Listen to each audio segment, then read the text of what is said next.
mode. Well, good afternoon, everybody. This is Ryan Flaherty, Communications Director here at the SMTA. Like to begin by introducing our presenter and topic and thanking everyone for attending today.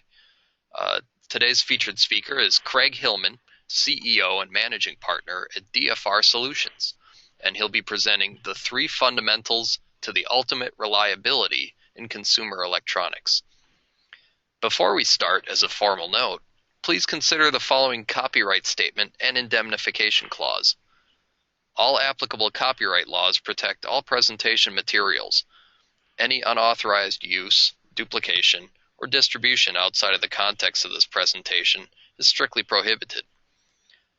And as far as questions go, just save them until the end of the presentation. You're welcome to submit them anytime via the questions panel on the right side of your screen. But we'll save them until the end of the presentation and read them aloud at that point. And with that, I'll turn the presentation over to you, Craig. Thanks for being with us today. Thanks, Ryan. Thanks for the introduction. And thanks, everybody who is attending this presentation. As you can see, the topic of my talk today is it's really talk about my experiences. I've been blessed to have the opportunity to be engaged with, I think at this point, close to 1,000 companies in the electronics industry, and get to see either directly or tangentially how they do reliability within their organizations.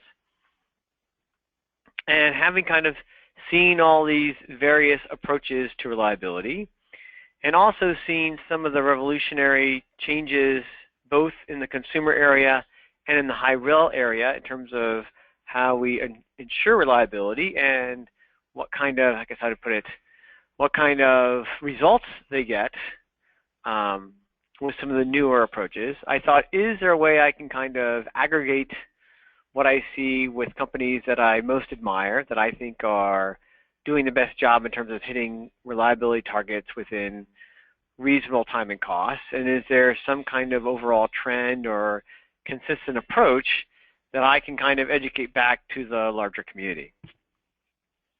And so after much thought and consideration, I kind of identified what seemed to be at least kind of 3 fundamentals to hitting these ultimate reliability targets, even in kind of cost-constrained situations. Now, the key thing is, like with any of these clickbaits that you see on the internet, even sometimes the people who are kind of hitting these key goals aren't doing any of these 3 fundamentals, and there are possibly even companies doing all 3 fundamentals and not coming close to any of the targets, or at least not really differentiating themselves from their peers. But in general, these are kind of the basic processes or approaches that I see that I think make a fundamental difference in terms of being leaders in the industry. And what you'll see here is it kind of falls down to kind of 3 fundamentals that I can see, that occurs relatively consistently. So one is solving the problem, right? Making sure the problem is solved, no more, no less. Going to the source, that is, it's all about process. And simulate. Make sure you simulate. Simulation is a powerful tool. It's kind of the agile type, it's a way to bring agile into hardware product development, but you need to do it efficiently. The right amount at the right time. So one of the initial drivers for this talk was actually NASA reached out to myself and a number of other experts and wanted to talk about how to change the qualification approach for small missions. So those of you who aren't familiar with this, small missions are also called kind of nanosatellites or microsatellites, but the basic concept is to move away from really large, gigantica satellites that cost $1 billion and move towards much smaller satellites with consumer-grade electronics that are kind of very low cost to launch because they're very low weight. They have a very specific program or mission and a very limited lifetime. And so when I was kind of gathering this, I came across some interesting counters to the current paradigm. So the current paradigm is we have, in some respects, kind of two types of electronics. I'm simplifying it to some extent, but we have the consumer, right? The tablets and the e-readers and the phones and the remotes and the creepy robot who talks to you in your living room, right?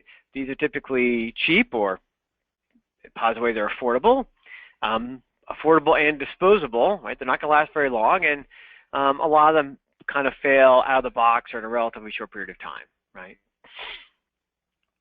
Excuse me. And then, by comparison, we have high-rel electronics, typically, let's say, military space electronics.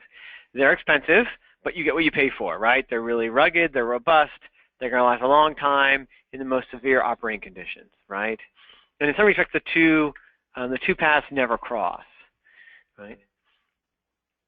But when I was working on the small missions presentation to NASA, I thought, or at least what I observed is, there's a possibility you can break this paradigm, right? It's possible that there are low-cost electronics out there that actually do have very high reliability, right?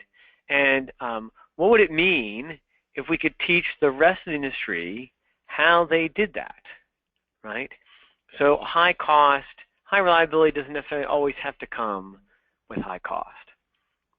So you'll see in this presentation, I love case studies. It's a great, Harvard Business School embraces it like nobody's business. I think most business schools do. I think even law schools do. And I think it's also a really good teaching tool to say, okay, this is what I think is the best way to do it, and here's some examples of how it worked.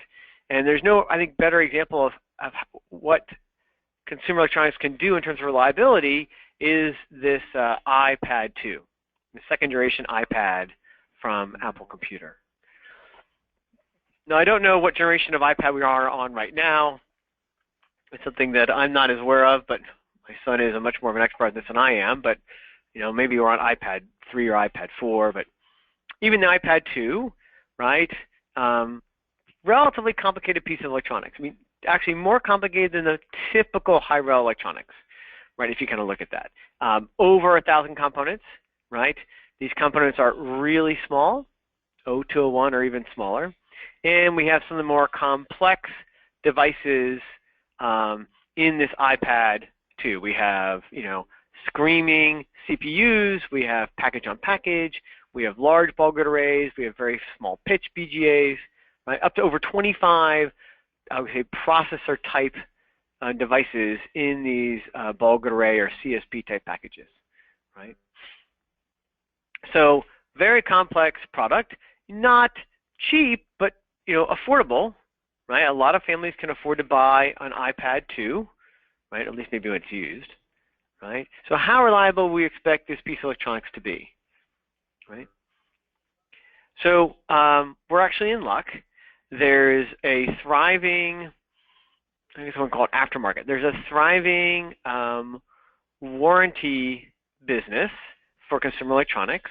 If you go into any major box retailer or even online, if you're buying from Amazon or Best Buy or H.H. Gregg, there are companies that will offer you a warranty insurance, right, on your consumer electronics. The biggest player in the space is a company called SquareTrade. And we're lucky enough that SquareTrade periodically publishes the results of the warranty returns that it sees from its customers. Now, we're benefiting in a number of ways here. SquareTrade is the dominant player for the most part. So they have a large sample size from which to choose from, which is great. The warranty rates they report on other types of electronics, like laptops, cell phones, digital cameras, etc., actually matches pretty well with other publications' published warranty rates, like Consumer Reports, right? And because people have paid SquareTrade a certain amount of money for that insurance, they're highly motivated, for good or for bad, to report back the results of their product, if their product has actually failed. So if we look at this, what we see is in the first year of life out in the field, the iPad 2 has a reliability of 99.7%. That's really good.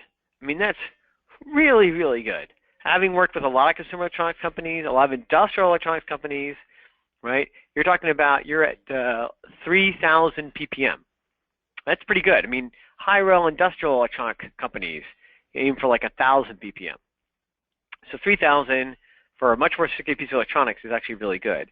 But it gets even better, because if you actually look at how SquareTrade parses down the cause of the failure, you'll see a lot of the failures are more relevant to the iPad and not relevant to the larger electronic hardware space, right? Most electronic hardware, especially high-rel, don't have batteries. They don't have screens. They don't have speakers. They don't have buttons.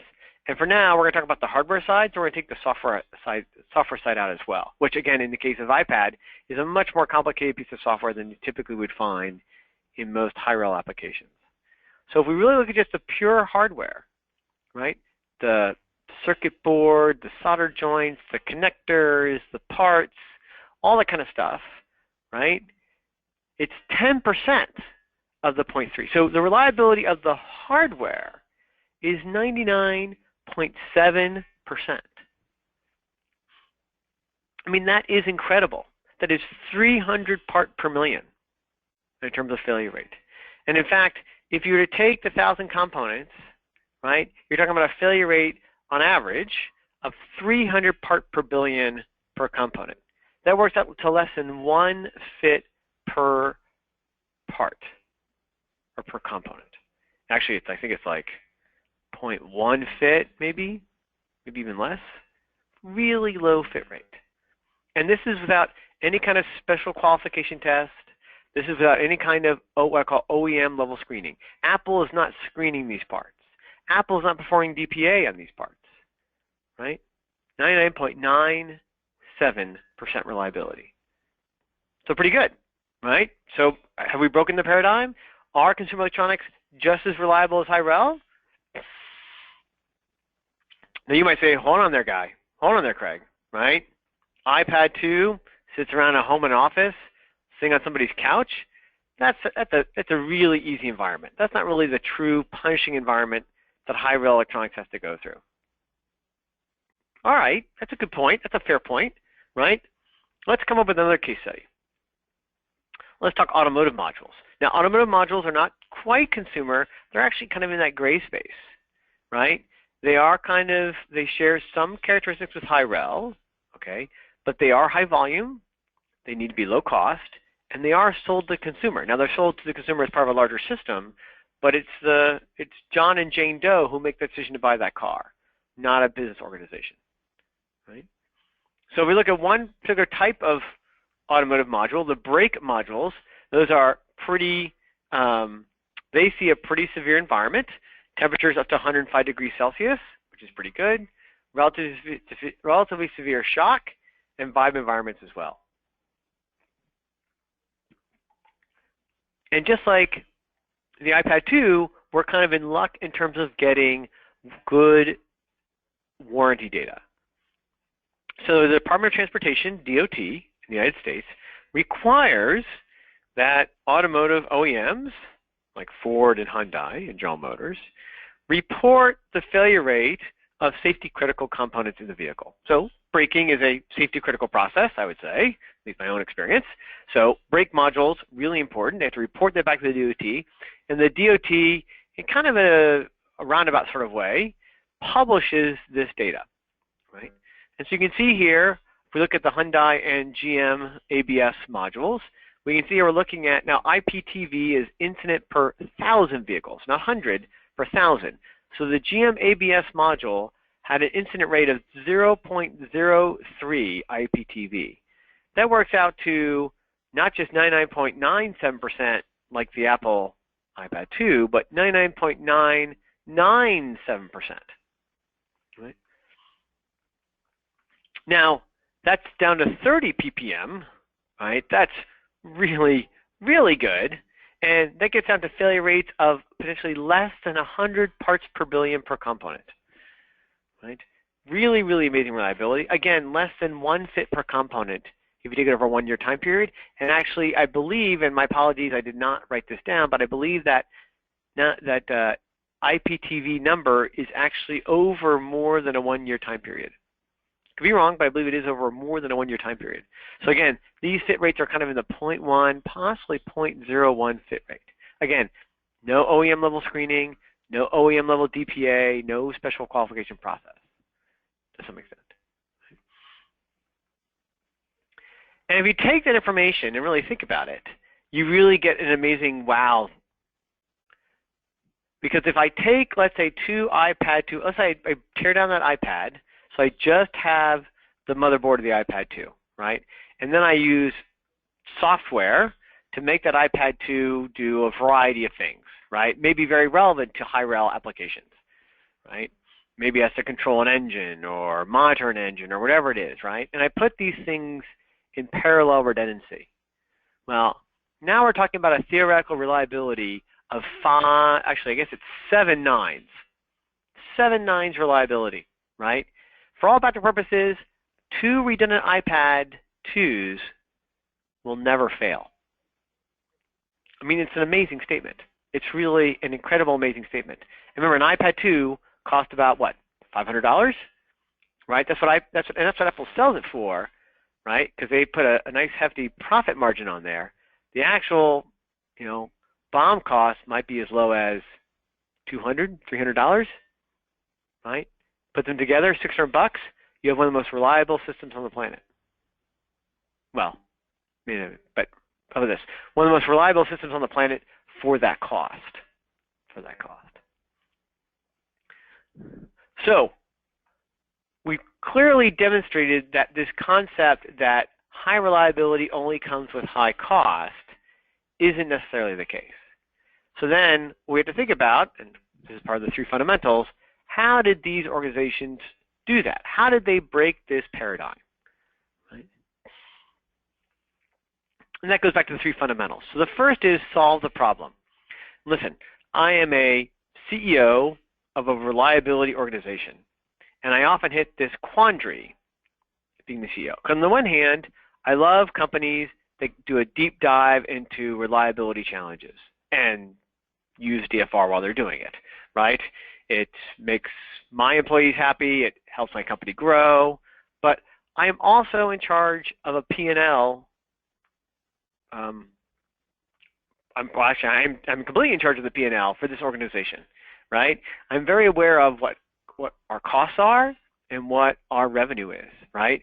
And so I bring a slightly different outlook to reliability activities than maybe the standard reliability engineer, right? I always have one eye in terms of, can we initiate actions, right? Whether it's analysis, testing, manufacturing, material selection, ORT, whatever it is, right? That makes sense from a financial perspective, right? I do not want to be indispensable, right? I want to solve the problem and move on. And that's what I see a similar kind of pattern with companies that kind of are industry leaders in this area, right? They solve the problem, they make the calculation based upon cold hard cash, right? And then move on. And you'll see kind of, as I started with the failure rate and the rest of the presentation, I love case studies, right? So to kind of give you a feel for what I mean about this solve the problem, right? We had the benefit of working with 2 cell phone manufacturers many years ago, and they were both trying to evaluate the drop performance of what I'll call electronic hardware. I'm going to leave the LCD screen out in terms of this conversation, right? But the overall internal workings of the phone, right? How would it perform under drop testing? How to make that performance better or more in line with customer expectations. So OEM number 1, right, and OEM number 2 did it in some respects completely different. OEM number 1 set up multiple sites throughout the organization where they did a ton of drop testing, these centers of excellence. They had 3 to 6 drop towers in like something like 3 to 6 different locations. They had all these team members really trying to understand the fundamental performance of drop performance of BGA and CSP devices.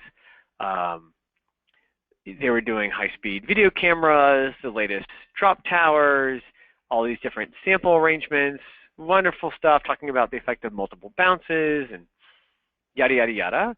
And they use information to make their phones better. They were involved in to make the industry better through industry committees and standards, and they published at conferences, and they wrote articles about it. OEM number 2 quickly went in, the management at least quickly went in and said, okay, what does it cost to solve the problem now? Right? Well, typically, as we well know, right, if I want to solve the problem comprehensively with drop, a very easy way to do that is to underfill everything, right? Just underfill the whole thing, right? And what is the cost of underfilling everything versus the kind of similar kind of comprehensive test and analysis that OEM number 1 was doing?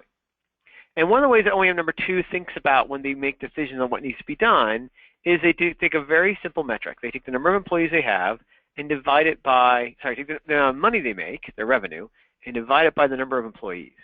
And what they find out is each employee is worth about $1 million a year. $1 million a year. That means if you think about 2,000 hours a year, you're talking about $500 an hour. That is the value of an employee, right? So that means they need to be highly efficient, right, and highly valuable to the organization. And so when they looked at the value of the engineer and also what the benefit would be of getting product to market faster, right? What if they could get to market in 5 months instead of 6 months, right? And really trying to quantify that benefit, right? They decided not to do all these drop test activities, but simply underfill all sensitive components and move on, right? And what was really neat, and again, it kind of goes along with the DOT data and it goes along with the Square Trade data, we at DFR could see what was happening within the inner workings of both organizations, and then we had the opportunity to kind of look at independent studies by organizations other than DFR and how they were perceiving these 2 different OEMs. And what you found was, consistently, OEM number 2 had products to market faster, were constantly beating OEM to market with the latest technology, and their product still performed better when they did these independent drop testing like you'll see in YouTube or Consumer Reports or wherever they do these kind of things. So what we learned at DFR from these observations was solve the problem. If you can solve the problem, solve it. Don't study it, don't analyze it, don't publish it. You're part of an organization that is competing against a lot of other organizations, right? Solve the problem and move on. Why? Because engineers are expensive. That is a good thing. Engineers are really valuable. But focus them on the science of success. Focus them on creating product, right? And creating product in a very timely manner, right? The faster your customer, or in the case of Hi-Rel, the warfighter, gets what they need when they want it, right? It's a benefit to everyone involved. And speaking of the warfighter, there's another case study, I believe, that also kind of demonstrates the value of this mentality. So, counterfeit parts, right? Now, lately, counterfeit parts have become an issue more from a cybersecurity perspective, but in an earlier day, the big issue was liability, right? Whether it's a soldering defect or counterfeit part, both of them are a threat in terms of that product not working when it needs to, right? And so, based upon some concerns about counterfeit parts, we've seen a lot of legislation, a lot of regulation, a lot of industry standards being developed over the last let's say, roughly 5 years. It started with kind of Congress coming out with the Section 818 in 2012. We had a bunch of federal acquisition regulation documents come out, SAE documents that are kind of referred in these DFARS, JEDIC documents, IEC documents. In fact, so many documents, couldn't fit them all in one slide, right?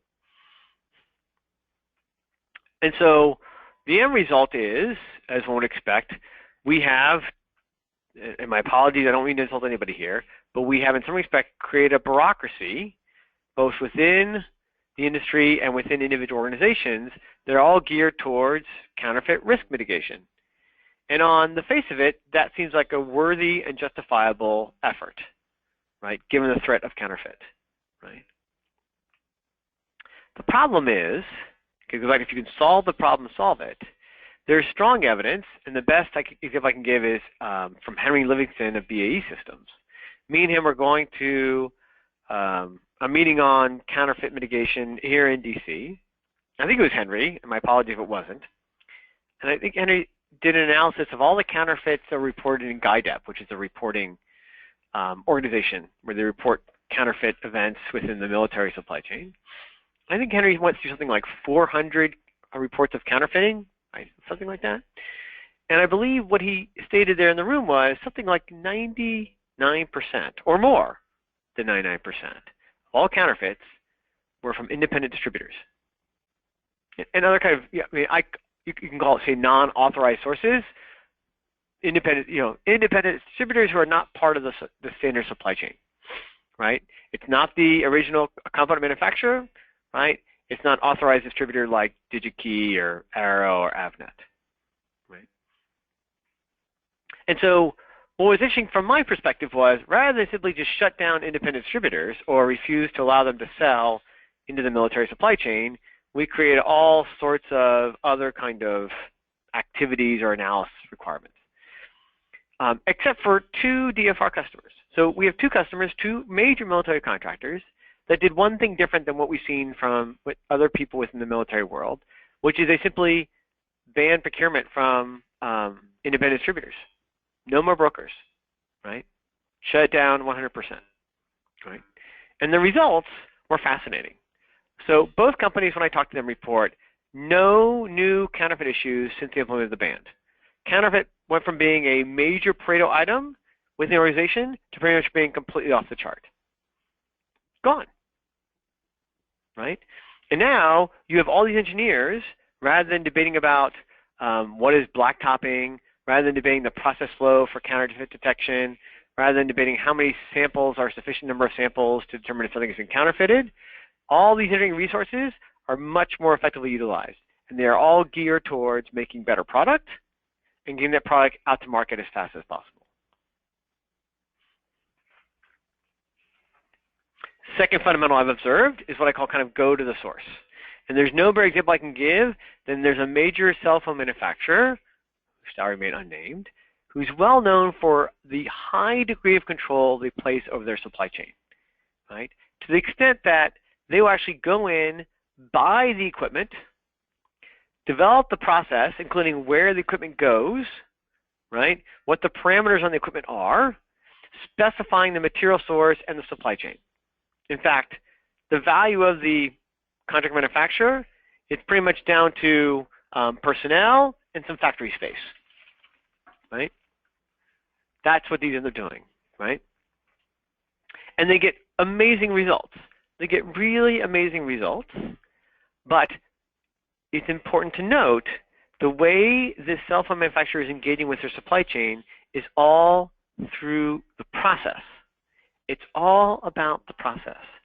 This major manufacturer tends to do little to no post-process evaluation.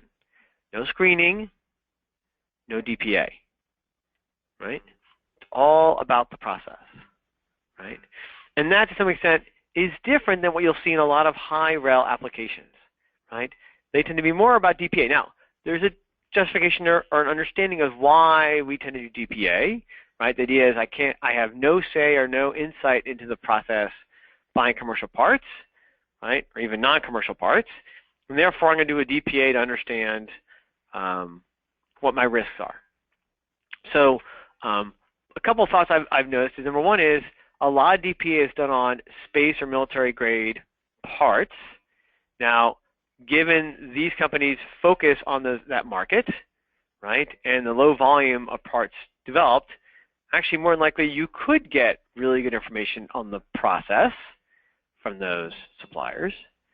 But number two is, in general, over the many years I've been involved, is that DPA just does not seem to work.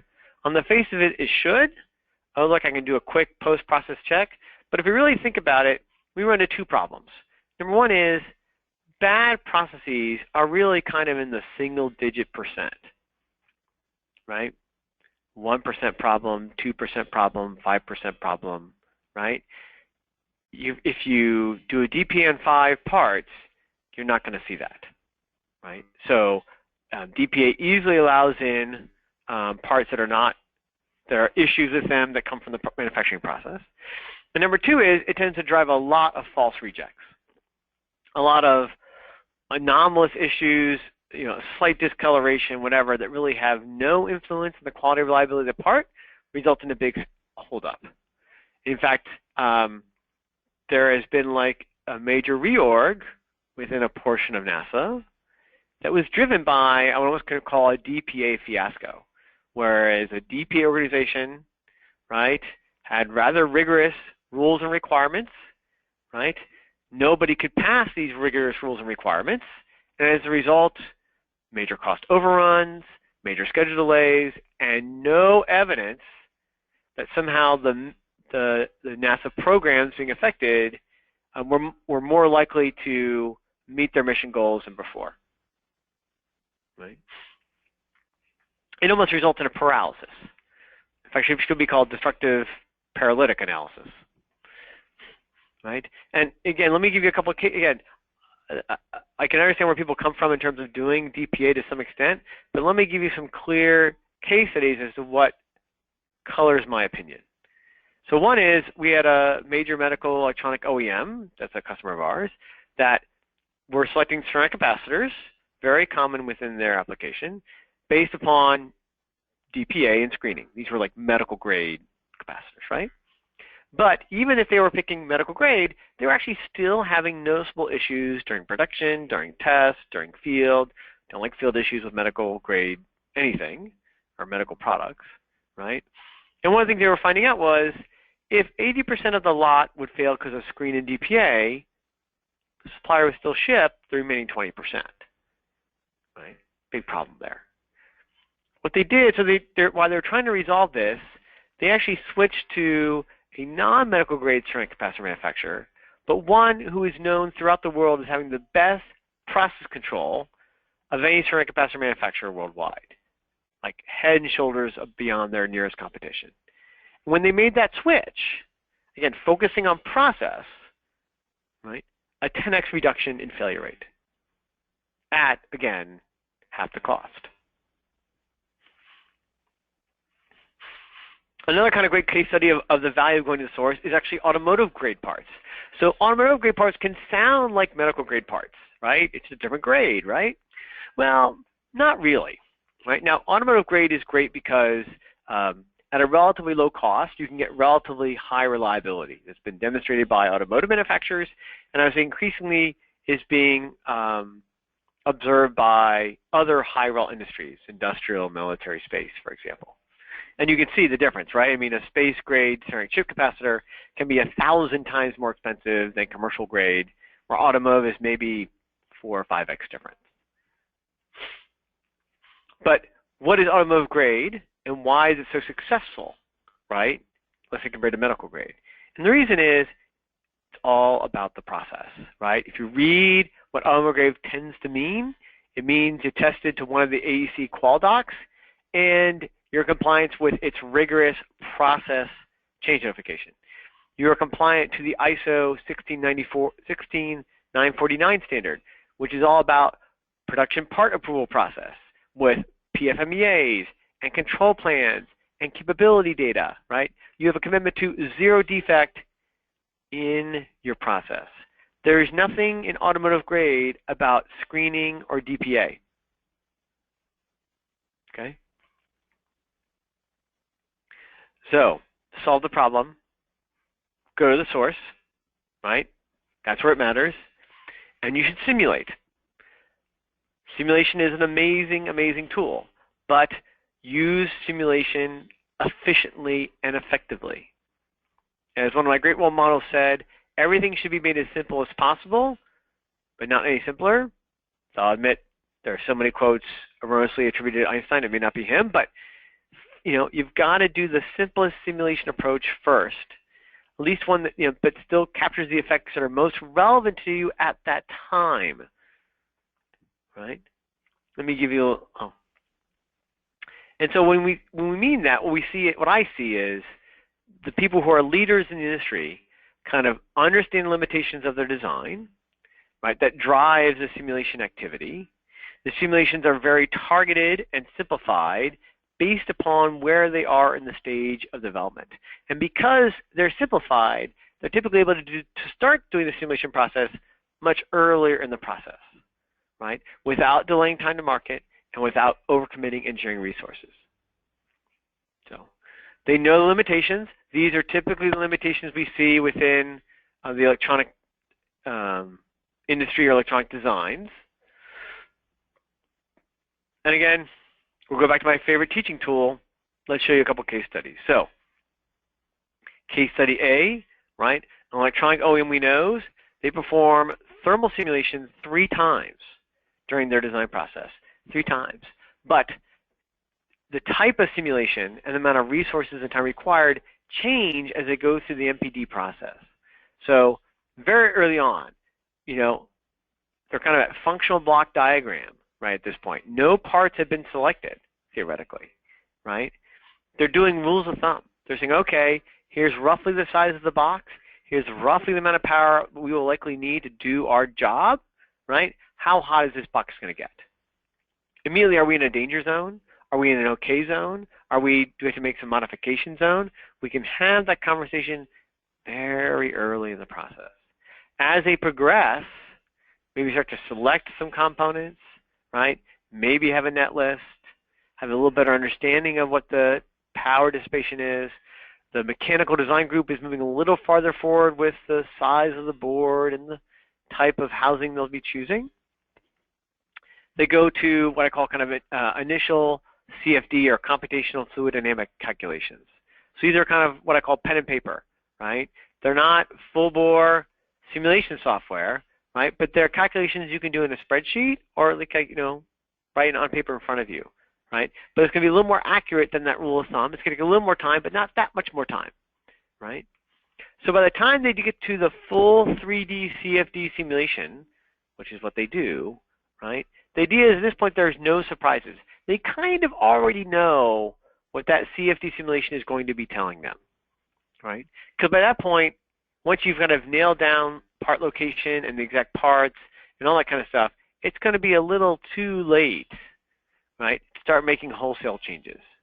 But the CFD is a robust process, right, for finding any potential issues. Let me give you another example, right? So we have a customer, downhole supplier, so oil drilling, right? They perform thermomechanical and mechanical simulation on every design, right? It's a really rugged,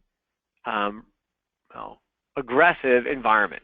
Lots of shock, lots of vibration, very high temperature. So we're talking like something like 80 designs a year, right? All those designs are run through Sherlock to start, right? 3D model is extracted directly from the ECAD, so it's a one-to-one, but shapes are simplified, right? Assumptions are made, right? It allows you to get initial first pass assessment in the first kind of 2 to 10 hours, right? Is there a gross problem or not, right?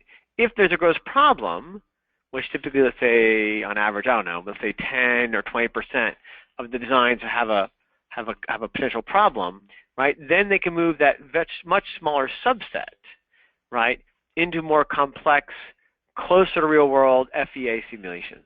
Now, those final evaluations could take days or weeks, right? But now it's a much smaller subset of engineering resources, much less risk in terms of delaying time to market. So in conclusion, I think there are actually numerous opportunities to design and build very high reliability systems out of or as part of relatively low cost electronics, right? But from what I've seen and observed, it requires some critical focus, right? Solve the problem. Leverage your key personnel appropriately, right? Make decisions based upon cold hard cash, right? Go to the source, right? It's all about process. You got to implement these reliability assurance activities where it counts, up front, right? Not at the end, up front, right? And then, yes, simulation is great. It is literally agile development for hardware, but you got to make it simple, right? Efficiently simulate allows for more insight earlier in the process. So hopefully these insights on these fundamentals provide you some opportunities for improvement within your organization. And I want to thank you very much. All right. Thanks, Craig. Well, I appreciate the great presentation. That's always very interesting. I'd like to ask the attendees to, if they have any questions, submit them on the right side. There's a little panel that says questions, and you can type it in, and it'll go right to me, and I'll read it aloud right now.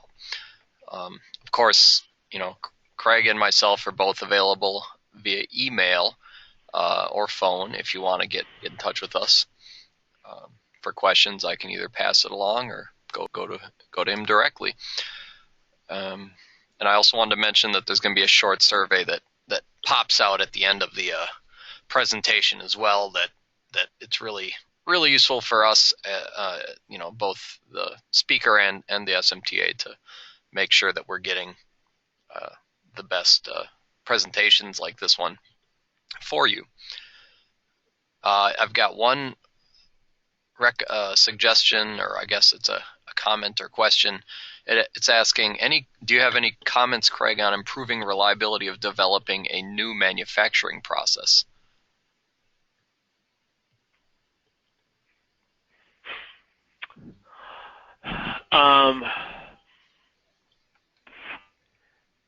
So I usually view reliability from a product perspective, because usually reliability is kind of a longer term.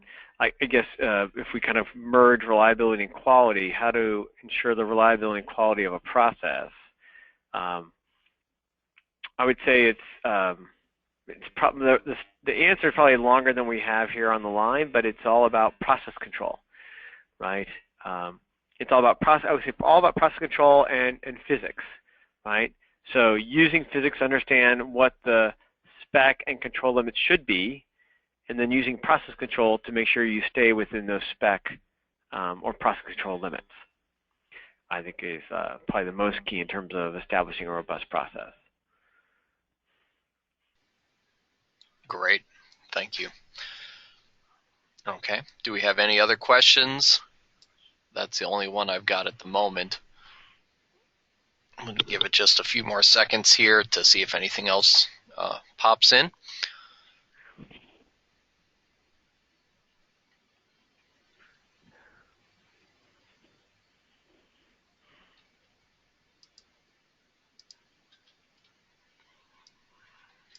Okay. And then it's asking, okay, so I've got another one that says, can you further explain risk mitigation should never be a make-work program?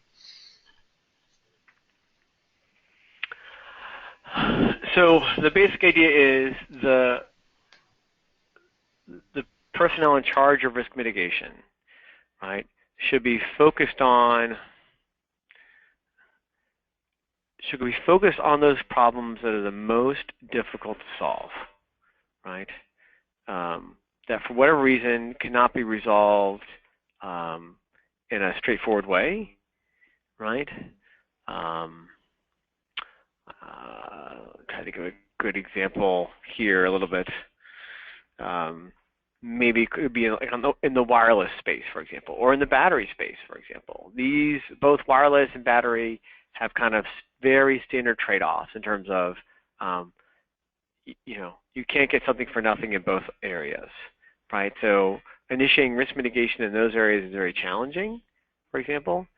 But like as I said, counterfeit or drop performance, that is, people involved in risk mitigation should really take an active effort on how to design themselves out of a job. In fact, one of my inspirations, actually, funnily enough, is actually my stepfather. He actually worked for a large industrial conglomerate. And he worked for American Airlines. He worked for American Airlines in the 1960s. Now, he wasn't involved in electronic hardware, but he was actually involved in a risk mitigation project, and he identified an easy way to mitigate the risk, and he pretty much recommended to his management that they let him go after that risk mitigation was implemented, which they did. right? And so I'm kind of inspired by that degree of self-sacrifice. Now, we're not always going to get to that point. I'm not so naive that we live in a Garden of Eden, but I think we do, because we are kind of an overhead function, unfortunately, within the organization. It's the people who design, manufacture, and sell products that generate revenue, right? Everyone else is an overhead function, so we should be constantly looking for ways to make what we do useful, but also much more efficient, requiring fewer resources, requiring less time to do the analysis or do the activity, and still provide the same degree of value to the organization. Great. Now, Craig, could you back up a few slides to the one that lists the items that most impact PCBA reliability?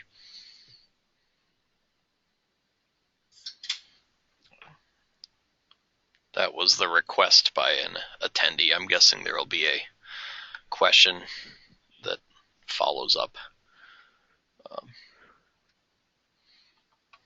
at that point.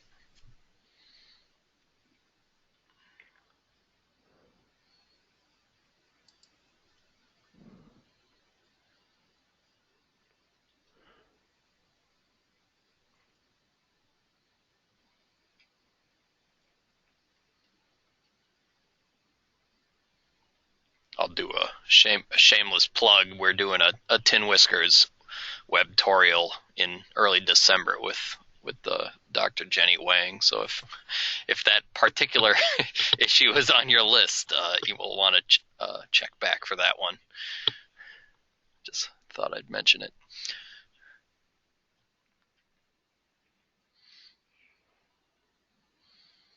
Okay. Well, did you have any questions, Beth, or anyone else regarding this list?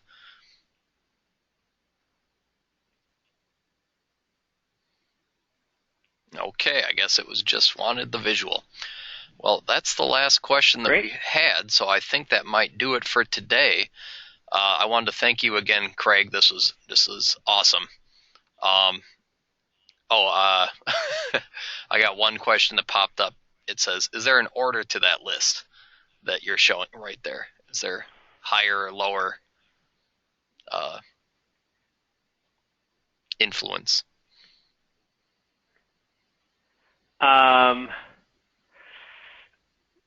It depends. Good answer. Yeah, what do you have to say? It depends. Okay.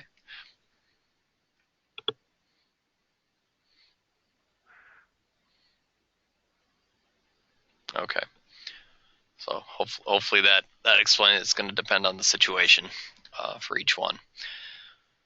Okay. And again, if you do have further questions, go ahead and shoot me an email or give me a call or go directly to Craig and DFR and we'll take care of you.